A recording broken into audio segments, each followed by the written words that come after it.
Welcome to Capital Insights, and I'm honored to be with Representative Shane Jett. Shane, thanks for taking your time, man. Always a pleasure, Daniel. It's good to be here in front of all the viewers from our listening area. Well, and not always a pleasure, because just a few months ago, Shane, we were together and we had a mishap, and now you've got your own sort of bill going on. Yes, I do. I have a $1,300 something bill to fix a car that someone in my family damaged during a night we were out celebrating our anniversary. So. Yeah, and unfortunately, I was a part of that night as well.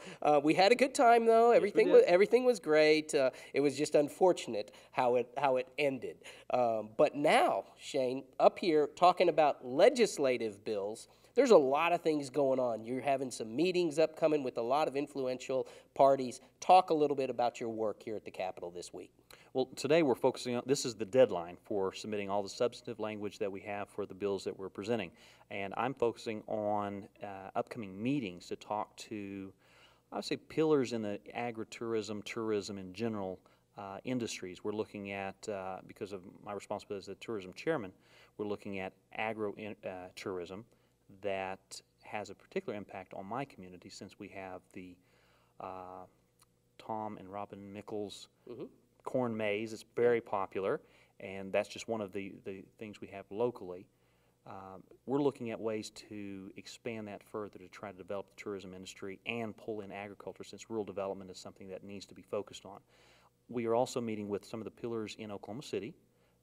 Admiral Ray Ackerman is credited with some of the great ideas of really that revolutionized downtown Bricktown, and the river that we have now is a huge tourism draw.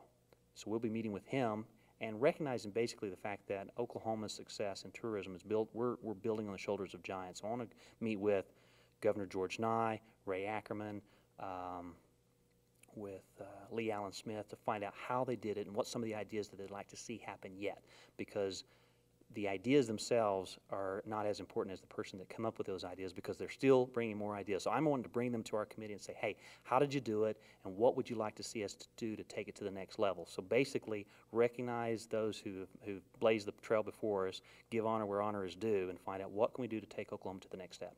And that's a strategy that can have great rewards in all the communities throughout Oklahoma. But in particular, for example, if you've driven down downtown Tecumseh recently and all of the beautiful things that have been happening down there, that brings people into the town, and ultimately that brings money into the town. Talk about tourism and its place and how important it is to all of us as a state and as your constituency there in your House district as a money driver into the markets. Absolutely. Tourism is the answer to the question that people bring.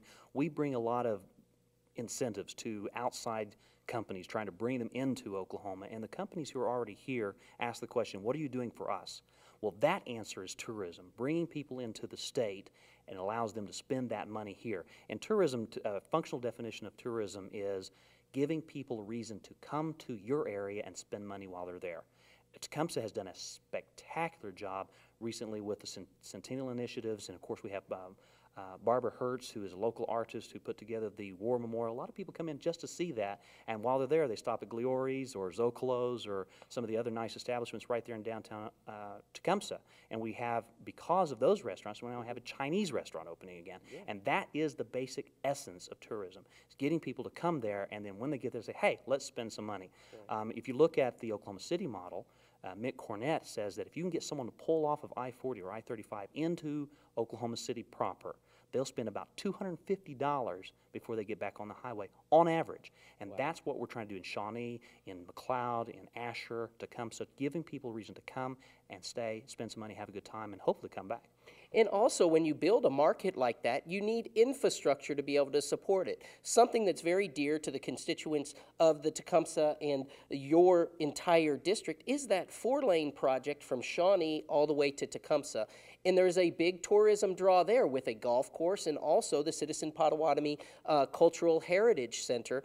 Things like this, piecing them together, then infrastructure to serve that need must follow. Talk a little bit about that and how the things that happen bringing more people actually cause an effect of better infrastructure. Absolutely. Well, if the only way you can justify additional expense on infrastructure development is to demonstrate that there's a need. And that's the first thing the Department of Transportation is going to ask is, do you have the traffic to warrant it?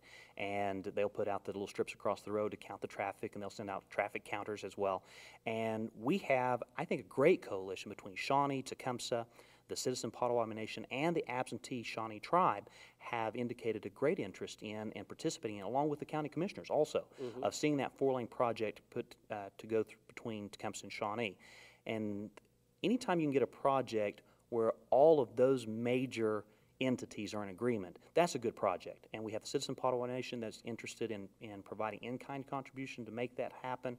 We have the City of Tecumseh going out and talking to some of the property owners up and down that area to see if they'll cede over some of that right-of-way to the City of Tecumseh to bring that to the table as part of their contribution. So we got a lot of people working together, and again, it's just good for everyone to create that commercial corridor between the City of Shawnee and the City of Tecumseh to try to create more economic opportunity up and down that line. Both ways. And the old adage, the squeaky wheel gets the oil.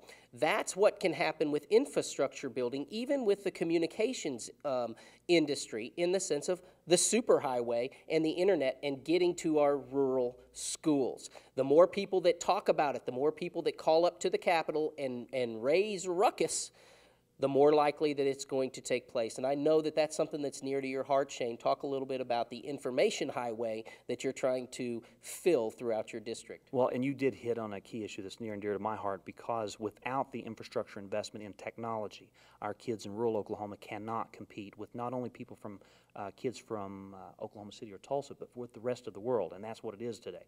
So if you have an opportunity to talk to your senator or your representative, of course, I'm a member of the choir.